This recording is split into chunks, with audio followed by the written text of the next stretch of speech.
Sabay-sabay natin alamin ang mga kaganapan na nangyayari sa ating bansa.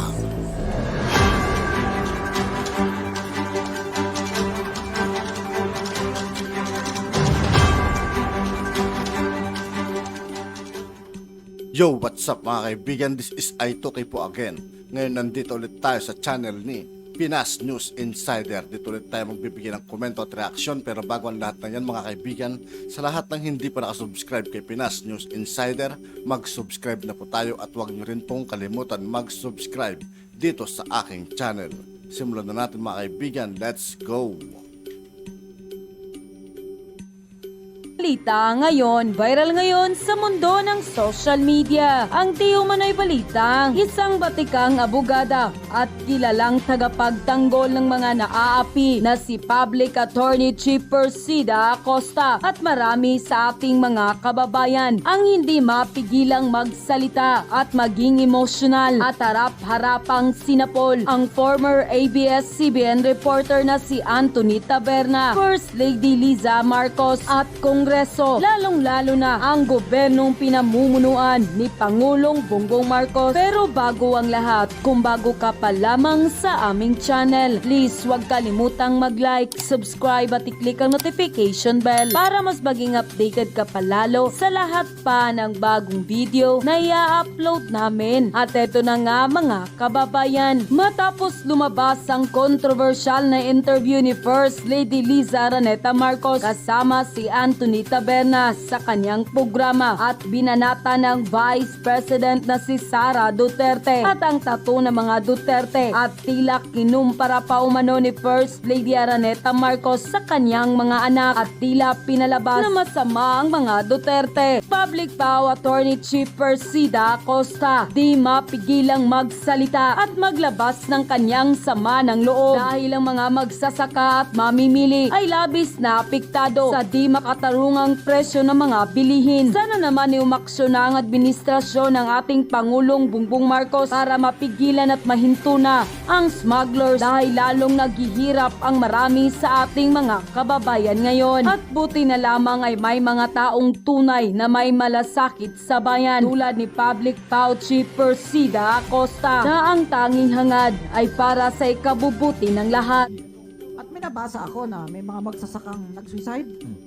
Dahil bibilin sa kanila 8 pesos, 10 pesos. Tapos mapapalitan nila 700, 600 per kilo. Binili sa kanila mura ng mga middlemen ng mga negosyante. Pero alam niyo ba ito nangyayari ito? May solusyon dito eh. Mababa presyo ng sibuyas. Ang dami kayang sibuyas na naaani ang ating magsasaka. Lalayo pa kayo? May tanim akong sibuyas sa paso, mag-aani na ako. Wow. Oh, madaling itanim eh. Eh bakit ganon? Ang mahal. Yung mga hoarder, profiteer, cartel, smuggler, ayan, yung anti-smuggling law, iba pa yun eh. Kaya ito, mga kapulisan, ito na, kung nagmo-monitor kayo, tago yung produkto.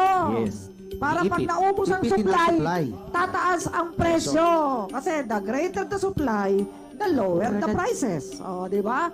Kaya nga mga kababayan, sa pagkakataon to, tulong-tulong po tayo, report po ninyo.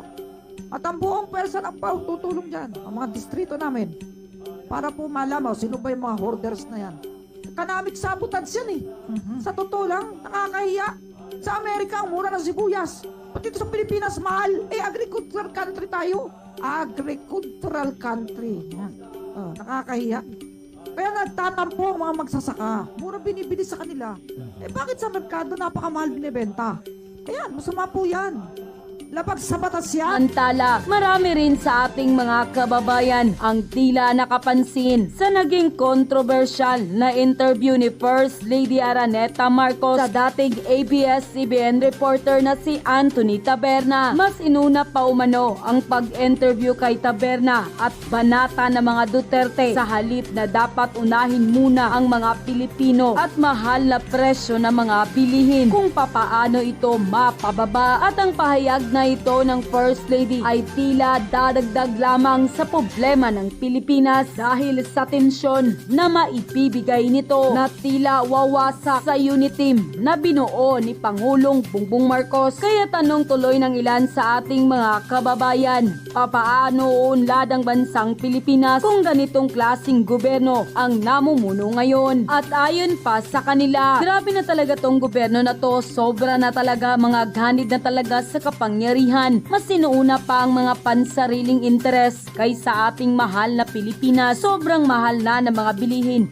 bagsak pa ang ekonomiya. Papaano ito malulutas kung ganyan ang asal ng First Lady na mas mataas pa ang tingin kaysa Pangulo at Vice Presidente na ang taong bayan mismo ang nagluklok? Oy First Lady, hindi ikaw ang binoto namin, kaya lumugar ka kung saan ka nararapat. Kapag weak at tamad ang namumuno sa ating bansa ay lalong maghihirap ang mga Pilipino. Ang bigas 55, 60, 70 na mas lalo pang lumobo. Sobra na talaga tong gobyerno na to. Maawa naman kayo sa mga mahihirap. Akala pa namin para kayo sa taong bayan. Kasama pala kami sa nabudol. Maraming salamat at may Attorney Persida Acosta kami na tunay na nagmamahal at may malasakit sa bayan, lalong-lalo na sa mga naaapi. Banatan mo pa ang mga ganit sa kapangyarihan at huwag mo silang tantanan hanggat di matatapos tong klaseng gobyerno na to. Very well said, Attorney Acosta. Please help our magsasaka. Ang hirap ng buhay ng magsasaka. Dito sa Italy, 1 euro per kilo ng sibuyas, kung sa peso more 60 pesos lang. Tapos sa Pinas ang mahal. Wake up BBM. Anong nangyayari sa administrasyon mo? Kung hindi mo kaya at asawa mo ang nasusunod, please resign now for the sake of Filipino people in our country. Total, hindi mo naman kayang bigyan ng solusyon ang daing ng mga taong bayan at bansa mo. Please maawa ka sa bayan mo at sa mga tao. Please resign ka. Huwag mo nang pilitin ang sarili mo, Mr. President, na hindi mo kayang mamuno. Hindi ka interesado na tanggalin ang mga kurakot, lalo na ang mga tao sa Congress at Senado. Ang hindi ko maintindihan, bakit di mo kayang palitan ng Speaker Tambalos-Los na yan? May hawak ba siyang alas against you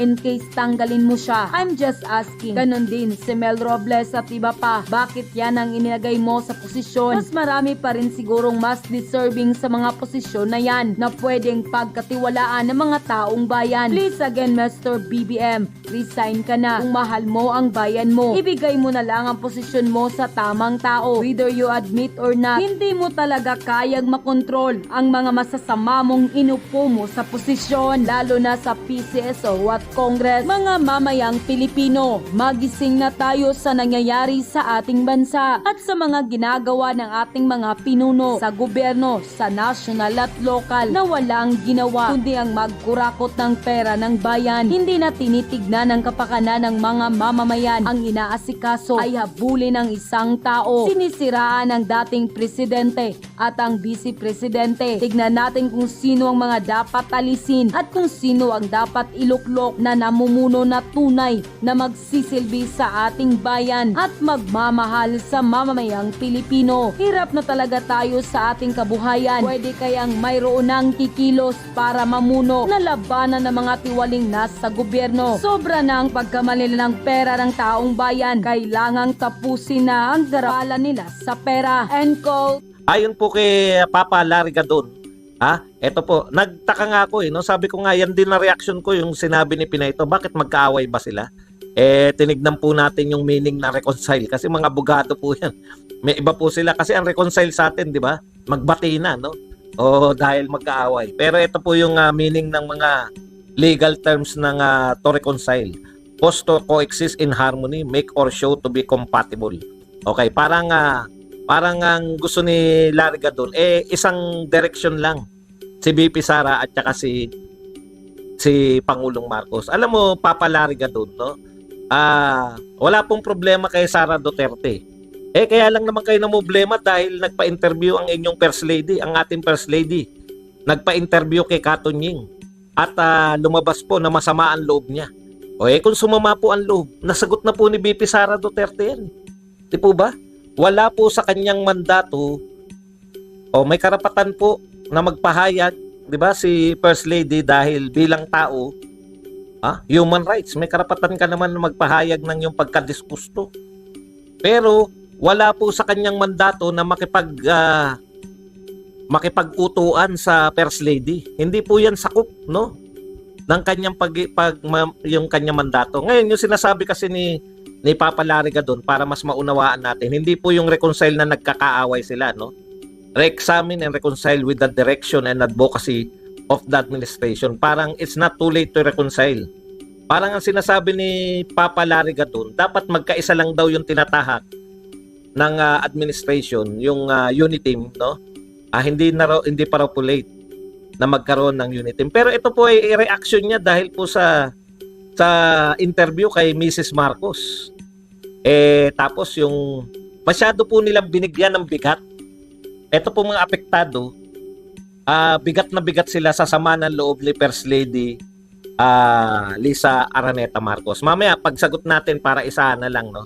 Pag sinagot natin si Attorney Claire, masasagot din natin yung punto na yan na dapat ba silang sumama rin ang loob kay Vice President Sara Duterte kung sumama ang loob ni First Lady? Okay, sabi pa ni Gadon, sila daw ay nagkampanya na pareho isang direksyon nila, no? Nauunawaan niya raw kung bakit gano'n na nararamdaman ni First Lady kay Vice President. Wala pong problema, nauunawaan din namin, no? Nauunawaan din namin kung bakit ganun ang pananaw o sumama loob, di ba? Nauunawaan din namin. Talagang dapat sumama loob din niya. Kaya lang ang question, bakit po kinakailangan kung sumama ang loob niya, tumigil tong lahat? Titigil ba ang Pilipinas? Yung sinabi po ni Vice President Sara Duterte, yun po ang makatotohanan. May karapatan ka magtampo, may karapatan ka sumama ang loob, may karapatan kang ipahayag pa yan. Pero hindi kasama sa mandato niya na ako aluin ka. Hindi kasama sa mandato ng Vice President. Hindi namin binoto si Sara Duterte para kung sumama ang loob ng First Lady, titigil na yung mundo sa Vice President. He said the peace rally, which was attended by Duterte supporters and the Vice President herself, was more like a destabilization move. Where can you find the peace? Ayan. So inatake niya na yung peace rally. Sabi niya, Sara Duterte should be one with the President in facing the challenges of our country. Yun nga po yung gusto ni Vice President na isang tabi natin yung mga personal na pagtatampo. Hindi po importante ngayon yan. Ang importante, lutasin natin yung kahirapan. Lutasin natin itong nagbabadyang kakulangan ng kuryente, supply ng tubig at kuryente. Lutasin natin tong patuloy na may merwisyong droga, insurgency, kriminalidad. Pareho po. Ngayon, ganito po yan, no? Ang nagkakaroon lang naman po ng problema, mukhang malinaw po kay Vice President Sara Duterte. Binigyan ako ng trabaho bilang, ako po ay hinalal bilang Vice President. Malinaw po sa atin lahat yan. Hinalal po si Sara Duterte bilang Vice President. At siya po ay nagtatrabaho bilang pagtatalaga sa kanya na Department of Education. Sino po ba nag-iintriga? No? Nagtatrabaho po si Vice President Sara Duterte. Sino po ang naguguluhan sa sitwasyon nila? Ano po ang tanong? Kay Sara Duterte malinaw Gagampanan ko yung pagiging DepEd Secretary ko dahil itinalaga ko ng Pangulo. Yung pagiging Vice President ko, itinalaga ko ng mamamayang Pilipino. Hindi nyo pwedeng tanggalin sa kanya yun. Hindi kayo lagay sa posisyon sa kanya bilang Vice President. Sino po ang may problema? Tinanong si Pangulong Marcos, kumusta naman ang relasyon nyo ni BP Sara? It's complicated. O di yung may komplikado sa utak ang may problema. Kasi po, normally, kung wala kayong tiwala sa inyong department head, ganito po lang yan, no? Kung ikaw ay walang tiwala na sa iyong secretary at ikaw ay presidente ng Pilipinas, tanggalin mo. Hindi na buo yung loob mo sa kanya. Di po ba? Bakit po naging komplikado? Komplikado ko po kasi siya lang yung most trusted. Siya yung pinakamataas na sa mga ratings, lahat po ng survey. Siya po ang pinagkakatiwalaan ng miyembro ng administrasyon. Talagang mako-complicated po, no? Isa pang komplikasyon. bagsak sa rating. Pinakamababang rating ni Pangulong Marcos ngayon. Yung pinakapopular na cabinet official mo, tatanggalin mo ba? yung nag-iisang minamahal ng mamamayang Pilipino. Yung pinakamataas. Iniulit-ulit ko. Yung pinagkakatiwalaan ng mamamayan na miyembro ng yung gabinete, tatanggalin mo ba? Kaya komplikado. Kasi baka mag-backfire sa kanya yun. Yun lang naman po nagkakomplikasyon eh. Kung si Duterte yan, ang presidente at may problema siya sa kanya, wala na siyang tiwala sa kanyang secretary, tanggal na yan. Kung si Duterte yan, at mahusay ang kanyang secretary, wala siyang komplikasyon. Kung nagtatrabaho yung kanyang secretary pa education, ano magiging komplikasyon sa kanya doon? Nagtatrabaho naman. Sanay kasi si Pangulong Duterte na mag-tap ng magagaling na tao. Kaya, kung pumalpak yung isang secretary, wala siyang gatol-gatol, pwede niyang tanggalin sa pwesto. Ilan yung tinanggal na secretary ni Pangulong Duterte? Kasama yung kapatid nila Tulfo, di ba? O syempre, pinalabas na resign. Ganun na rin yun. Either you resign o hintayin mo pa na tanggalin ka. Bakit po complicated? Kay VP Sara Duterte, inaakusahan ninyo ng First Lady, inaakusahan ni Gadon na sumasama sa destabilization. O bakit hindi nyo tanggalin? Yun ang complicated. Kaisa-isang pinagkakatiwalaan ng tao, no? Kaisa-isang pinagtitiwalaan ng tao, tatanggalin yun? O mamaya po mga tanong ha. Alam kong nanggigigil na kayo sa tanong, pero mamaya po natin sasagutin yan. Kaya nagiging complicated po. Hindi po dahil sa kakayahan ni VP Sarang manungkulan. No? Kasi inaakusahan nyo na sumasama sa rally. At sinasabi nyo na tong mga rally na to ay destabilization. Napanood naman talaga, naroon talaga si VP Sara. Anong gagawin nyo ngayon? Hindi nyo naman matanggal. Bakit? Magbabackfire sa inyo. Bakit? Anong uri ng gobyerno yung pinakamagaling na secretary, yung pinakamataas ang rating, yun ang tinanggal? Kaya kayo po ang may problema, yung pamahalaan, hindi po si VP Sara. Si VP Sara nagtatrabaho. Ang mga Duterte, bigyan mo ng trabaho, magtatrabaho yan. Okay, punta po tayo rito. Kaya Attorney Gadon, hindi po si VP Sara yung may problema rito. Kung pangit na po ang nagiging relasyon nila, sabi nga ni VP Sara, di ba? Wala akong pakialam sa personal mo. Hindi yan ang mandato ko. May mandate sa tao bilang Vice President. Yun ang tatrabahuin ko. Hindi yung wala akong pakialam kahit hindi niya sinabi ng ganun. Pero ganun po yung pagkakaintindi nating lahat.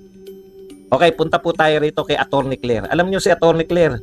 Alam niyo attorney kayo. Magaling kayo magaling makipagtalo mga attorney. Evidently, minamama niya yung kapartner niya yung sa program, no? Kasi abogado siya, kayang-kaya niyang kumbaga. Pero alam mo attorney, marami po itong mga binanat ninyo, nakukuha nyo lang po sa galing ng argumento nyo. Pero yung actually, yung pakikipag-argumento nyo, mahusay talaga. Pero actually, palpak po yung pagbanat nyo kay VP Sara. Una, yung pinalalabas niya na PR, no? Kasi pamagat pa lang ito. Script ni VP Sara, directed by PR. Scripted. Binabanatan niya scripted eh. Ang tanong ni Attorney Claire, bakit laging scripted? Di ba? Bakit laging scripted o yung pahayag? Kasi binabasa lang daw eh. Alam mo Attorney Claire, ikaw naman attorney ka eh, no? Maaring maloko mo yung, nga, bakit hindi ikaw magsulat ng yung sariling di ba? Alam mo, Attorney Claire, kumbaga school politics pa lang, hindi naman po lahat magagaling magsulat ng speech. No? Alam nyo po, hindi man siya, gusto niya kasing palabasin, may nagsusulat para kay VP Sara ng speech. Ano pong masama doon? Lahat po ng politiko may speech writer. Kayo naman, attorney, oh. Wala po tayong anuhan, no? Porket hindi po alam ng iba yan eh. Tayo ba naman maglolokohan? Kasi anong uri ka ng leader kung uubusin mo yung oras mo sa paggawa mo ng speech. Di po ba ang mga leader, kaya nga po may mga tauhan yung mga leader. Ibig niyo po bang sabihin, para po luminis yung kinakailangan po, yung Vice President mismo yung magwalis sa kanyang opisina? Kaya po mayroong ano, di ba? Mayroong Johnny Baby, di ba? Para siya yung tagalinis, no? Ganon din po yung mga secretary. Pero once na yan ay sinabi na ng Vice President, yung speech na yan, sino man, siya nga nag-utos niyan eh. Maaari, ito po, bilang leader, naging leader po kasi ko eh. Ikaw ay naimbitahan na magsasalita. Halimbawa, magsasalita ka sa graduation. Ideya mo yun eh. Di ba? Yung sasabihin mo sa graduation, may ideya ka. Sasabihin mo sa magaling magsulat. Kasi formal occasion yung graduation, naimbitahan ka na magsasalita. Pasusulat mo sa tauhan mo, ito yung gusto kong sabihin. Meron kang tauhan dapat, kung leader ka, meron kang tauhan na magaling magsulat ng speech. Pero kadalasan, galing din sa leader yung mga ideya. Hindi niya kinakailangan na siya mismo yung magsusulat. No? Yung mga writer nga, may editor pa eh. Writer na sila, may editor pa, mag-e-edit. Para pagdating sa dyaryo, magandang-maganda na. Yung editor may proofreader pa para yung mga maling-maling mga na-edit na ipo-proofread pa, etc. Hindi po problema yun. No? Kung may tagasulat siya ng speech. Once na yan, lahat po ng presidente, lahat po ng vice president, lahat po ng mga leader, Attorney Claire, meron pong speechwriter. Pero once po na yan ay in-speech na po, binasa po yan kahit sa teleprompter, yung kasi gusto niyang palabasin eh. Bakit laging pahayag? No? Okay. Once po yan ay sinalita na ni VP Sara Duterte, speech niya na yan. Siya na po yung nag-speech niyan, hindi na po yung speechwriter. Hina-hire po yung speechwriter para maganda yung dating. Basic naman yan, Attorney Claire. Di ba? Oo naman, no? Okay. Ang isa niya pang pinaproblema, bakit laging pahayag? Hindi siya magpa-press con na tinatanong. Alam mo, nakasubaybay po kami kay VP Sara eh. Yung pinakamagaganda niyang sagot sa mga katanungan, nagaganap po yan sa mga, hindi nga po press con eh. Nagaganap po yan dun sa mga, anong tawag dun? Ambush interview. Kasi ang gusto niyong palabasin dito ni Attorney Claire, iba kasi pagka ini-interview ka na aktualan, katulad nung mga pag in-interview ka raw ng pag naging presidente siya, in-interview siya ng foreign respondent, di ba? Correspondent. O di hindi siya. Yan yung pinalalabas na nila eh, na si VP Sara, pag tinanong ng walang script, hindi kayang sumagot. Actually, yung sinasabi niyong hindi kayang sumagot, napakatapat lang ni VP Sara Duterte. Di ba? Lahat naman nasasagot eh. Sinagot nga yung WPS, no comment. Yun po ang pinakamagandang sagot ng isang opisyal. Kung hindi ka taga DFA, hindi ka DND, tinanong ka tungkol sa West Philippine Sea, dapat ang isagot mo, no comment. Dahil hindi ka dapat nakikigulo. Inano na po yan ng Pangulo ng Pilipinas, no?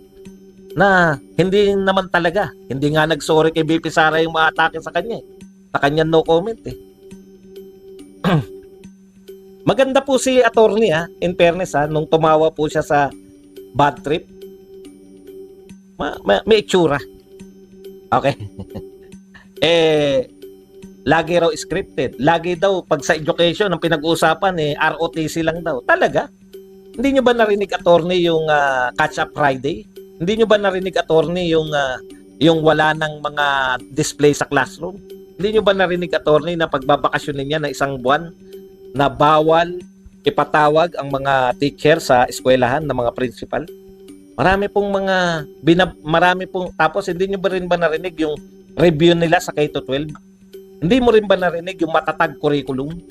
Attorney Claire naman, huwag tayong meron po mga nakatutok kay VP Sara na pwede kayong sagutin anytime. Hindi po panay ROTC ang kanyang sinasabi tungkol sa education.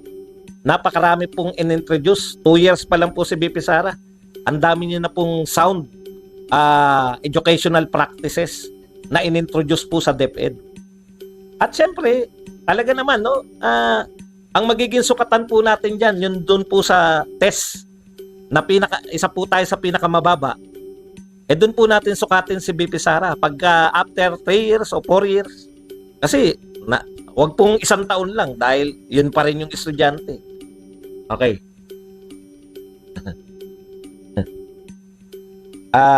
Ano to?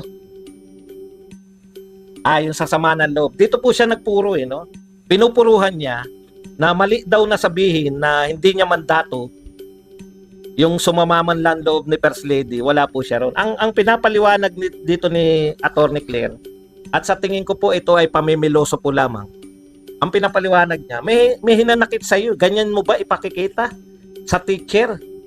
Parang ang sinasabi ni Attorney Claire, sa binukas ni First Lady lab na mga hinanakit niya, sasagutin lang to na hindi mandato. Ganyan mo ba ipapakita sa teacher?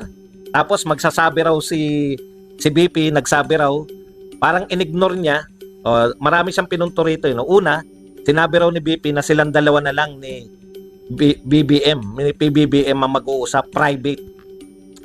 Tama po yun.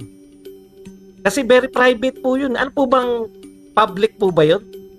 Na sumama loob mo dahil tumawa? Yun yung problema ng mga hindi politiko, gustong pumasok sa politika. No? Okay. Ito po, ikalawang punto ko rito.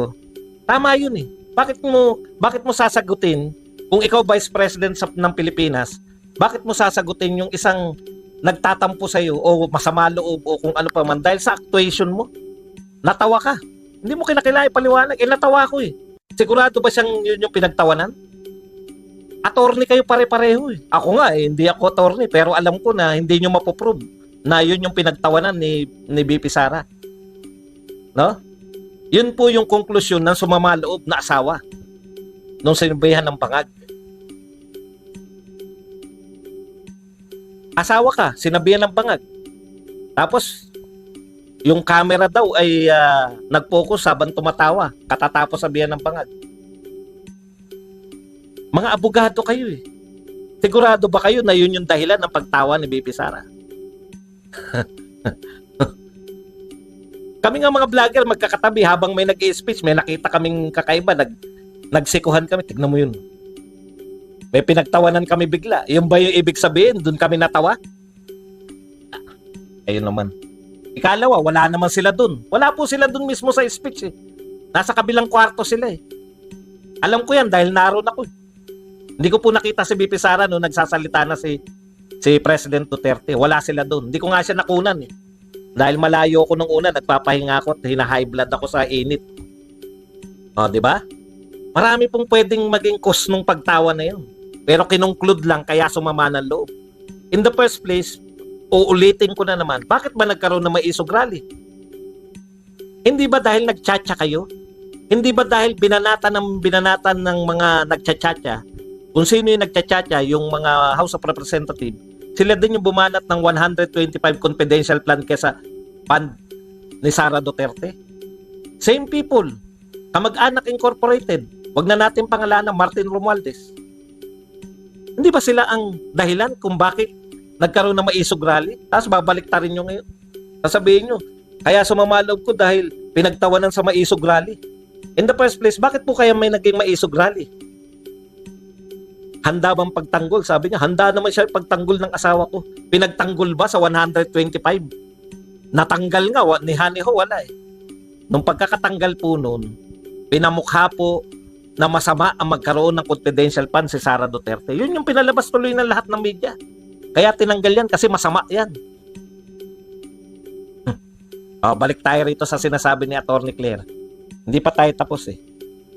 Okay, ang sinasabi ni Attorney Claire, may sama na loob sa'yo si First Lady. Bakit kay Pangulong Marcos ka makikipag-usap ng personal? Bakit po hindi? Well, hindi naman sila magkaano-ano ni First Lady.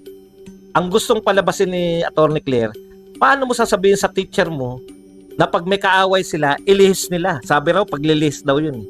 Ang sinasabi ni BP Sara, eto importanteng lutasin. Dapat dito tayo mag-focus, wag sa galit ni First Lady. Correct. Dapat maglutasin natin yung kahirapan, taas ng presyo ng bilihin, insurgency, droga. papalapit na kawalan ng tubig, kawalan ng kuryente. Yan yung dapat natin pagtuunan, hindi yung sama ng loob ng First Lady. Ano masama doon? Hindi daw dapat ganun. Dapat daw matuto siyang lutasin kung sino may sumasama ng loob. Attorney po kayo. Attorney Claire. Wala pong dudang attorney kayo. Pero ngayon ko napapatunayan, hindi kayo naging leader. Kasi very basic po yan sa leadership eh. You cannot please everybody. Kahit po si First Lady, alam yan. Di ba? Pag ikaw leader, Vice President ka ng Pilipinas, o kahit mayor ka lang, wag ng Vice President, kahit governor ka lang, kahit nga maliit lang, kahit ikaw ay principal lang, kahit ikaw ay barangay captain lang, alam po ng isang leader na hindi niya mapiplease ang lahat. Ano man ang gawin mo sa buhay, merong sasama at sasama ang loob sa'yo. At kung ikaw leader, may sumama ng loob sa'yo, aamuin mo lahat ng sumasama ang loob, wala kang magagawa bilang leader. Doon ko napatunayan ngayon na attorney si Claire, broadcaster, pero never siya naging leader. Kasi ini-insist niya na dapat daw lutasin ni VP Sara yung kinasama ng loob ni First Lady. Ano, sinagot na nga ni VP Sara eh. Hindi ko mandato yan. May karapatan kayong sumama ang loob. May karapatan kayong hindi sumang-ayon sa akin. Pero hindi ko mandato na amuin kayo. Eto ako, leader ako. As long as majority ng mga Pilipino ay okay sa akin, okay yun. Ganun ang leadership. Hindi po pwedeng ang leadership, lahat ng sumamalob sa'yo, aamuin mo. Wala pong ganun. Si Pangulong Duterte nga, ang ganda na ng ginawa. Diba? War on drugs, war on criminality, war on corruption. Tatapusin niya insurgency. Lahat ba umayon? Naku po. Yung mga dilawan lang eh. Berdugo, kriminal, demonyo, digongyo. Ano po attitude ng isang presidente? Isa-isayin niya sila dilim. Bakit ka ba nagagalit sa akin? Lenny, ano ba sinasama ng loob mo?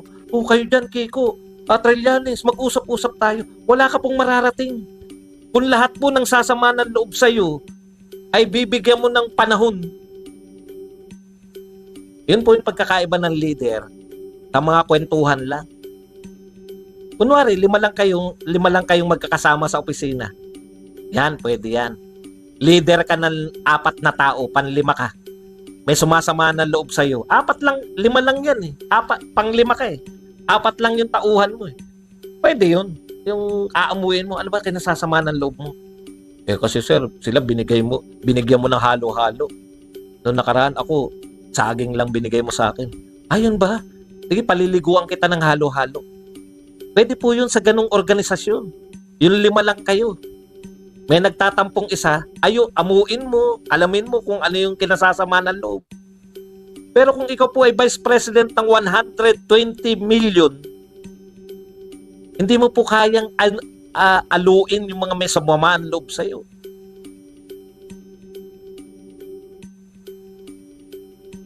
Nakukuha niyo po yung pagkakaiba ng leader, utak ng isang leader. Hindi maunawaan yan ng mga hindi naging leader. Kaya lagi silang sinasabi, bakit ba ayaw makapagbati? Bakit ayaw magbati? Gusto nyo pala magbati, magkulong kayo sa kwarto, pag-aralan nyo mga presidente, magsaysay. Yun po ang payo ko sa inyo. Pero yung bati-bati na mga, hindi gawain ng leader yan. Ang gawain ng leader, ano yung trabaho mo, kampanan mo. May magalit at hindi sa'yo. Basta ikaw ay nasa tama ang ginagawa. At yun na nga mga kababayan, ano na ang masasabi mo? Kung mayroon kayong hinaingat komento patungkol At yun nga po mga kaibigan, dito po nagtatapos ang ating reaction video. Muli ako po si I2K ng Sundalo ng Dunggalo. Maraming salamat sa patuloy na pagsuporta. Yeah, peace out.